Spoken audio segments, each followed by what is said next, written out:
இன்றைக்கி மீனாட்சி அம்மன் கோவில் திருக்கல்யாணன்றதுனால நேரத்தோடு எழுந்திரிச்சு வீட்டு வேலையெல்லாம் முடிச்சுட்டு சாமி ரூமெல்லாம் ரெடி பண்ணி வச்சுருந்தேன். நைட் டைமும் இப்போ சாமி கும்பிட்றதுக்காக ரெடி ஆகிட்டுருக்கு.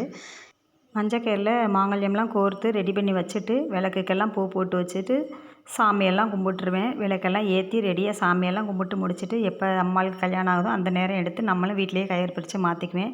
இத்தனை வருஷத்தில் ஒரு வருஷம் கூட நான் மீனாட்சி அம்மன் கோவிலில் போய் நேரில் போய் இந்த கல்யாணத்தை பார்த்ததில்ல. கல்யாணம் ஆனதுக்கப்புறம் ஒரு 2 மணி டைம் போல் அதுக்கப்புறம் போய் பார்த்து சாமி நல்லா ஃப்ரீயாக பார்த்து கும்பிட்டுட்டு தான் வருவோம். அப்படி தான் போய்கிட்டுருக்கோம் இத்தனை வருஷமாகவே. இந்த வருஷம் எங்கே மீனாட்சி அம்மன் கோயிலுக்கு கல்யாணம் ஆனதுக்கப்புறம் பார்க்க கூப்பிட்டு போகிறாங்களோ என்னமோ நினச்சிக்கிட்டு இருந்தேன். ஏன்னா சின்ன மன கஷ்டம் வீட்டில், அதனால் போகமாட்டாங்க கூப்பிட்டு அப்படின்னு நினச்சிக்கிட்டு இருந்தேன். இருந்தாலும் மதியத்துக்கு மேலே வந்து கூட்டிகிட்டு போகிறேன்னு சொல்லியிருந்தாங்க. அதுக்கப்புறம் போயிட்டு சாமி பார்க்க போகலான்னு கிளம்பி போனோம். 2 மணி இருக்கும், கரெக்டாக 2:30 இருக்கும். அந்த டைமில் போயிட்டு ஃப்ரீயாக இருந்துச்சு, நல்லபடியாக சாமி பார்த்து கும்பிட்டுட்டு வந்தோம். ஃபோனெல்லாம் அலௌடு கிடையாது. திறப்புற டைம் வந்ததுனால தான் ஃப்ரீயாக எல்லாருமே விட்டுட்டாங்க. அப்படியே வீடியோ எடுத்து நல்லபடியாக சாமி பார்த்து கும்பிட்டுட்டு வந்துட்டோம்.